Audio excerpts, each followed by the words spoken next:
Assalamualaikum warahmatullahi wabarakatuh. Waalaikumsalam warahmatullahi wabarakatuh. Saudara mahasiswa yang saya banggakan, ya, sesuai dengan tugas saya sebagai pengampu mata kuliah kewirausahaan, ya. Dalam kesempatan pertemuan kali ini saya akan menyampaikan terkait dengan pengelolaan keuangan dalam berwirausaha. Tapi sebelumnya, marilah pertemuan pada siang hari ini kita awali dengan berdoa bersama. Semoga apa yang kita pelajari hari ini mendapatkan ridho dari Allah Subhanahu wa taala. Berdoa mulai.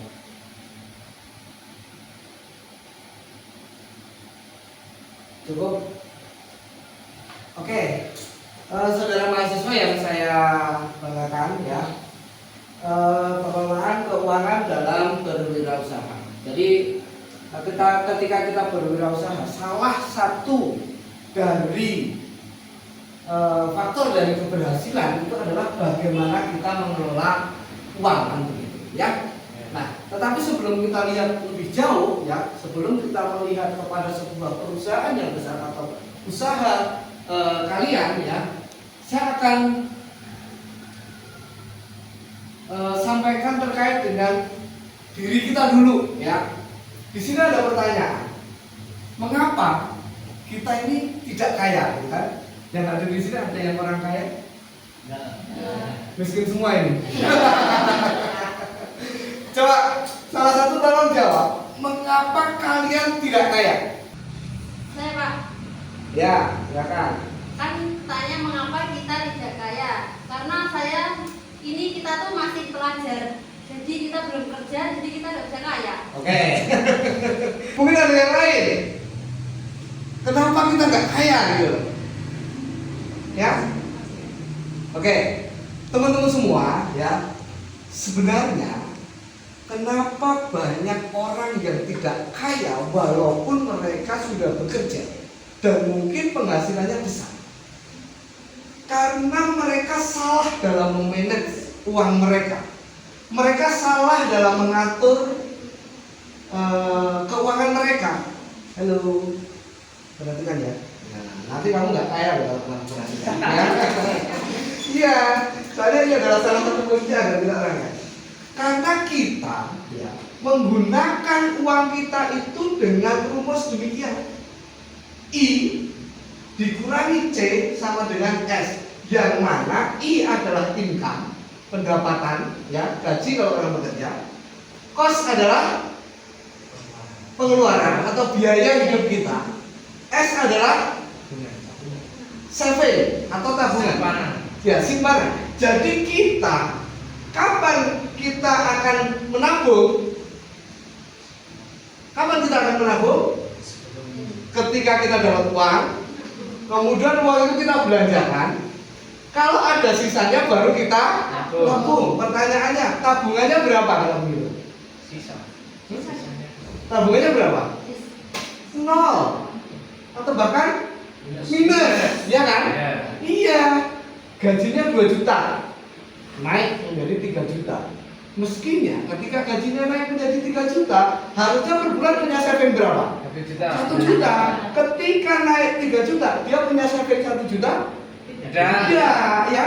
Karena rumus yang digunakan adalah ini dalam pengelolaan keuangan mereka. Nah, seyogyanya, ya, seharusnya kita gunakan yang ini, ya. Income dikurangi saving sama dengan cost. Jadi ketika kalian punya uang atau punya gaji atau punya pendapatan 3 juta, tabungkan dulu 1 juta. Baru sisanya akan kita gunakan untuk biaya hidup. Karena mayoritas orang Indonesia itu pasti ini yang dipakai. Dosen pun juga. Ya, kalau ini yang digunakan, pasti S ini akan ketemu angka 0 atau bahkan minus. Makanya kalau beli motor bunyinya pasti didit gitu karena motornya keren. Oke, kita lanjutkan ya. Jadi ini adalah salah satu keberhasilan kita ya di dalam mengelola uang ya. Pokoknya apapun itu sisihkan dulu untuk ditabung. Ya. Bagaimana dengan perusahaan, Pak? Itu kan pribadi gitu kan ya. Bagaimana dengan perusahaan? Atau bagaimana ketika kita punya sebuah usaha ya? Di dalam sebuah usaha atau di dalam sebuah perusahaan ya, pengelolaan keuangan itu terdiri dari 4 ini ya. Jadi segala sesuatu terkait dengan kebutuhan, kemudian keperluan dari perusahaan dan sebuah usaha itu harus benar-benar direncanakan ya. Contoh sederhana ketika kalian mungkin berjualan atau memproduksi roti gitu ya. Ya, berapa kalian harus belanja tepung ya? Roti itu bahannya apa saja sih? Beda. Ya, dan seterusnya. Tinggal roti apa gitu ya? Ada yang rasa strawberry berarti tambah strawberry, rasa keju dan sebagainya. Ya, itu harus benar-benar direncanakan. Kemudian dicatat. Terkadang kita menyepelekan karena usaha kita kecil, ya. Kalian jualan kue, jualan roti sehari 200.000 putaran uangnya. Karena cuma segitu, kalian nggak mau nyatetin. Itu salah. Sekecil apapun pengeluarannya, ya, kalian harus catat. Saya hari ini saya nggak bawa handphone ya. Di handphone saya itu ada aplikasi catatan keuangan. Ya, saya bayar parkir 2.000 itu tak catat. Karena apa? Untuk controlling dalam 1 bulan saya harus keluar uang berapa, gitu ya. Kemudian pelaporan, jadi harus ada laporan setiap akhir bulan. Pak, ya ini kan usaha saya nggak punya karyawan, Pak. Saya baru merintis usaha saya ini sendiri. Ya harus ada catatan pelaporannya. Sehingga di akhir bulan kalian tahu usahaku ini rugi atau untung kan gitu. Kalau usahanya rugi, penyebabnya apa? Kalau usahanya untung, perlu ditingkatkan kan begitu, ya. Nah, ini nanti akan terjadi pada sesi evaluasi. Jadi di akhir periode, ya, saya juga begitu karena kebetulan saya juga punya sebuah usaha kecil, ya. Setiap bulan pasti saya akan kumpulkan, ya, ada 4 karyawan di sana, ya. Kita akan evaluasi. Kalau rugi itu apa yang menyebabkan rugi, kemudian kalau untung yang menyebabkan untung apa, dan itu akan kita sampai di sini ada komentar, ada pertanyaan. Enaknya ngajar mahasiswa pinter itu kayak gini, ya. Jadi sekali dijelaskan langsung paham. Oke, ya, ini ya teman-teman. Kemudian satu lagi nih yang nggak kalah penting, tapi terkadang ini dalam buku itu kadang malah terlupakan, ya. Dalam buku itu malah terlupakan. Ini karena saya kebetulan juga praktisi, ya. Saya kebetulan juga punya sebuah usaha, maka ini saya sampaikan. Yang pertama adalah pisahkan antara uang pribadi dan uang usaha. Ya, karena terkadang orang pengen apa gitu ya, di laci itu ada uangnya, walaupun hanya kecil misalkan es ginasto misalkan, ya, atau mungkin bakso yang lewat gitu ya, itu nggak boleh, ya. Bahkan saya pun, ya, saya dalam mengelola usaha itu ketika mengambil uang, saya sistemnya menggaji diri saya sendiri, ya. Saya ambil per bulan itu 5 juta untuk diri saya sendiri. Walaupun keuntungannya lebih, misalkan keuntungannya 10 juta, ya sudah, yang 5 juta akan menjadi aset perusahaan, aset usaha, gitu ya. Jadi saya nggak boleh ngambil uang itu lebih dari 5 juta, nggak boleh, ya. Walaupun hasilnya lebih dari itu. Itu yang pertama. Kemudian yang kedua, hitung rasio. Ya, rasio itu apa? Rasio. Perbandingan.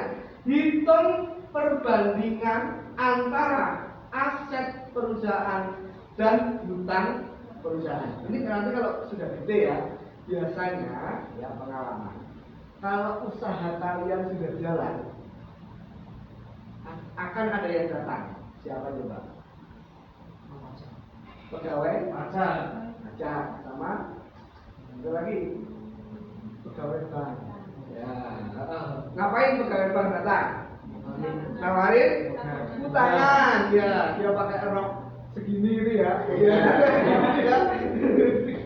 Iya, lihat strateginya. Kalau nanti yang punya usaha itu laki-laki, yang datang pasti cewek. Ya. Kalau yang datang perempuan, yang datang dari bank itu laki. Ini nanti dia mau saya. Saya itu selalu gitu. Pak, gimana? Gitu kan. Kemudian mereka tahu usaha saya sedang berkembang gitu loh. Ya, dia nawarin pinjaman. Nah, kita terkadang, waduh, saya produksi roti sehari 1.000, ya. Untungnya per potong roti 200 rupiah. Berarti saya sehari untung berapa? 1.000 per hari. Bang datang tuh, Mas, kalau kamu produksinya 2 kali lipat, kamu akan dapat untung berapa? 2 kali lipat kan gitu kan? Nih saya pinjemi modal kan gitu. Iya, ya halnya kan begitu. Oke, tidak apa-apa, tapi ingat harus selalu dihitung antara aset dengan jumlah hutang. Kenapa? Karena kemungkinan terburuknya, jadi beda ya, orang berwirausaha itu yang dipikirkan adalah kemungkinan terburuknya. Mindset kita kalau berwirausaha itu adalah kemungkinan terburuk. Beda dengan dokter. Kalau dokter itu yang dipikirkan yang baik, kemungkinan terbaik. Terus bekali kayak ini barang yang sembuhkan gitu kan. Itu kalau dokter, ya. Kalau kita enggak. Kalau kita kemungkinan terburuknya harus kita antisipasi, ya. Itu nanti masuk dalam manajemen resiko, ya. Akan saya sampaikan di pertemuan yang berbeda, ya.